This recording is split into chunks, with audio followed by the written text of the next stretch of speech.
नमस्कार, मैं प्रवीण गौतम और आप देख रहे पब्लिक मीटर। दोस्तों, क्या मोदी सरकार में अब वो हालात आ गए हैं कि हम जैसे पत्रकार जाकर पब्लिक ओपिनियन नहीं कर सकते, क्योंकि ऐसा करने पर हो सकता है थाने में बंद कर दिया जाए। क्योंकि पत्रकार श्याम मीरा सिंह के साथ जो हुआ वो यही सवाल खड़ा करता है कि क्या भारत में यूट्यूब पर पत्रकारिता करने वाले चेहरे, जिनका टीवी पर पत्रकारिता का भी इतिहास रहा है, वो भी क्या जाकर पब्लिक ओपिनियन नहीं कर सकते। श्याम मीरा सिंह को क्यों गिरफ्तार किया गया था, जिसके बाद कोर्ट में पेश किया गया और उसके बाद उन्हें जमानत मिली, उनका बयान आपको सुनाएंगे। इसके अलावा अनेकों ट्विटर अकाउंट सस्पेंड किए जा रहे हैं, बैन किए जा रहे हैं। डॉक्टर नीमो यादव का अकाउंट क्यों बैन किया गया, उनका बयान भी आपको सुनाएंगे। और सुप्रिया श्नेत ने अनेकों सोशल मीडिया अकाउंट बैन होने को लेकर, यूट्यूब चैनल बैन होने को लेकर मोदी सरकार पर क्या सवाल उठाए हैं, वो भी आपको दिखाएंगे। पहले बात करते हैं श्याम मीरा सिंह की।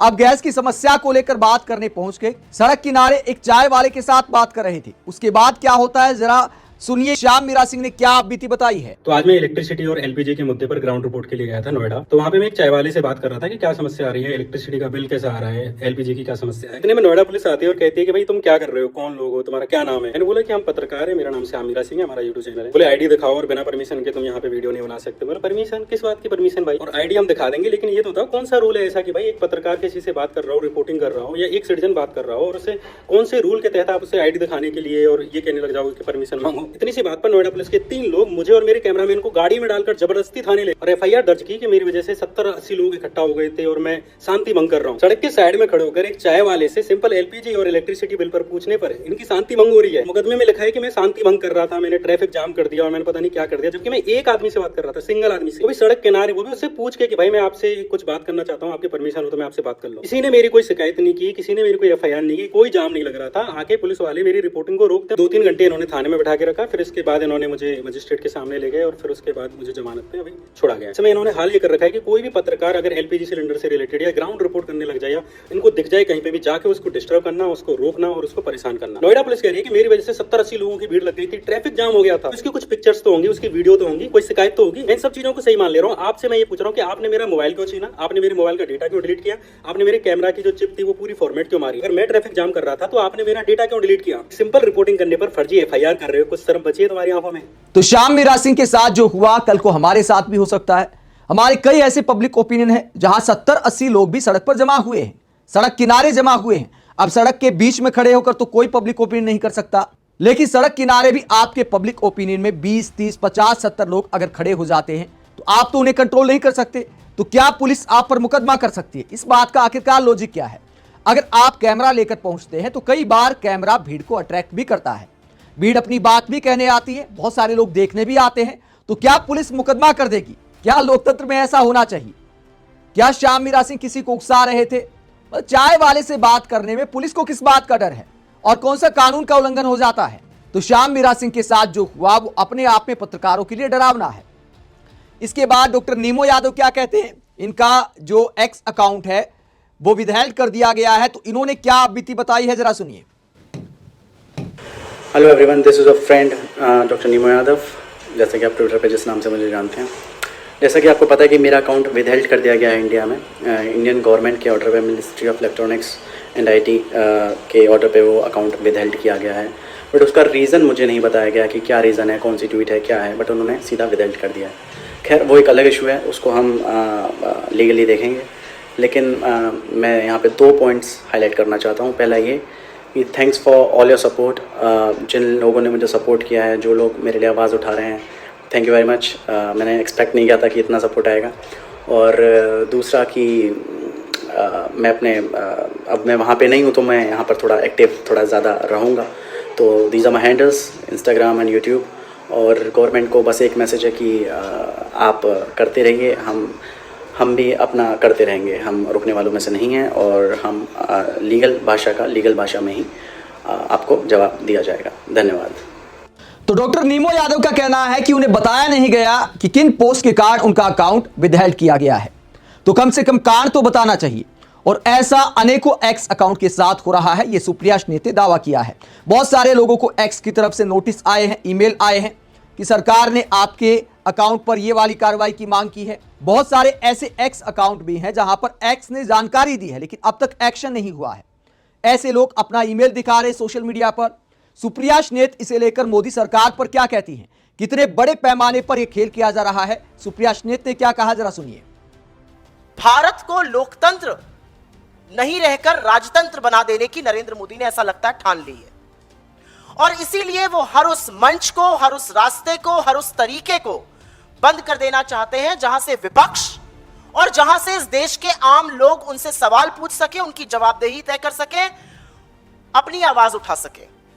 हमने सदन में देखा है माइक बंद कर दिया जाता है, और अब मीडिया और सोशल मीडिया में क्या हो रहा है उस पर अगली चर्चा करने वाली हूं। आज ही सुबह ट्विटर पर तमाम ऐसे अकाउंट्स जो सरकार से सवाल पूछते थे, जो सरकार की विफलताओं को उजागर करते थे, जो आम लोगों के मुद्दे उठाते थे, सरकार को कटघरे में खड़ा करते थे, उनको इंडिया में विदहेल्ड कर दिया गया।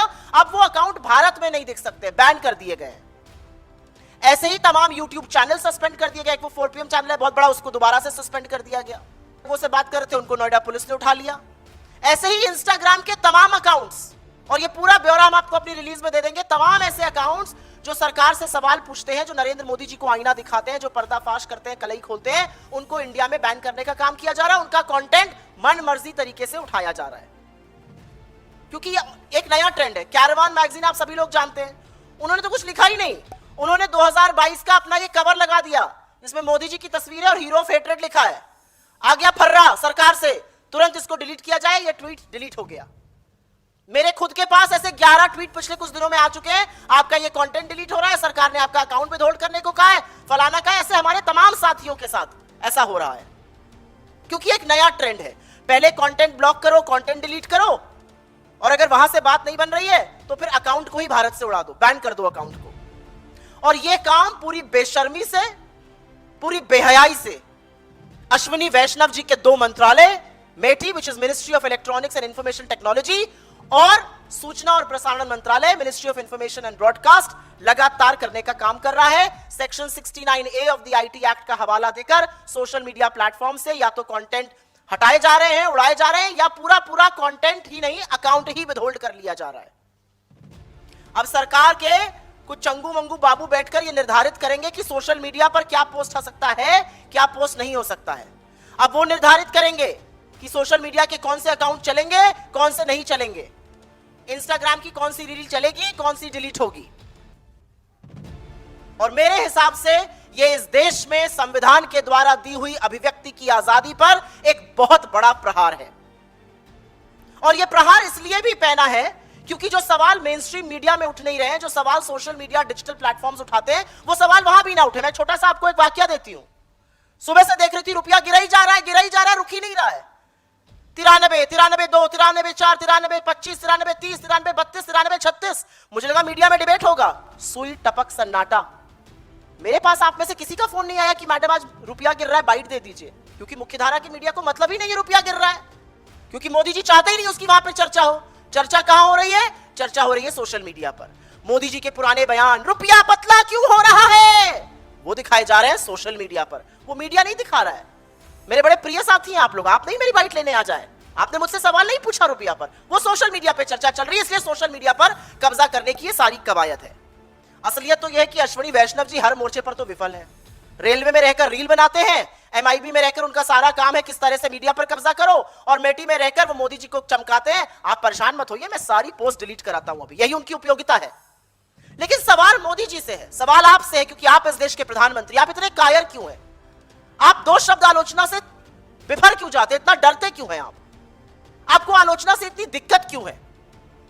आप ऐसे घटिया काम करते ही क्यों हैं कि आपकी आलोचना हो, आपसे सवाल पूछे जाए?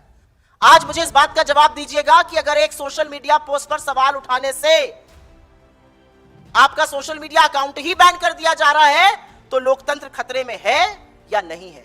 और इससे पहले कि बीजेपी की घटिया ट्रोल आर्मी यह कहना शुरू करे कि यह कांग्रेस का इकोसिस्टम है, इसमें से एक भी अकाउंट से कांग्रेस का कोई लेना देना नहीं है। और सच तो यह है कि जिन अकाउंट्स की हम आज बात कर रहे हैं, उनमें से कई बार कई अकाउंट्स ने हमारे नीतिगत फैसलों पर हम पर भी सवाल उठाए हैं। लेकिन हमारी विचारधारा, और मैंने अपने नेता राहुल जी से सीखा है कि जो आपके खिलाफ भी रहे, अगर उसके खिलाफ साथ कभी गलत हो तो आवाज उठानी जरूरी है। तो इनका कांग्रेस से कोई लेना देना नहीं है। कांग्रेस के ऑफिशियल सोशल मीडिया या हमारे इकोसिस्टम जो बीजेपी कहती है, ऐसा कुछ नहीं है। इकोसिस्टम आपका है, पैसा आपके पास है फेंकने को, हमारे पास ऐसा कुछ नहीं है करने को। तो कांग्रेस का कहना है कि साफ तौर पर उन लोगों को टारगेट किया जा रहा है जो सरकार से सवाल करते हैं। जब मीडिया अपना काम नहीं करता तो सोशल मीडिया पर जो लोग आवाज उठाते हैं, सरकार की हिपोक्रेसी को एक्सपोज करते हैं, उन्हें चुन चुनकर टारगेट किया जा रहा है। आप लोकतंत्र में ऐसे हालात को लेकर क्या सोचते हैं? कमेंट बॉक्स में अपनी राय जरूर दें। साथ ही चैनल को सब्सक्राइब भी करें। नमस्कार।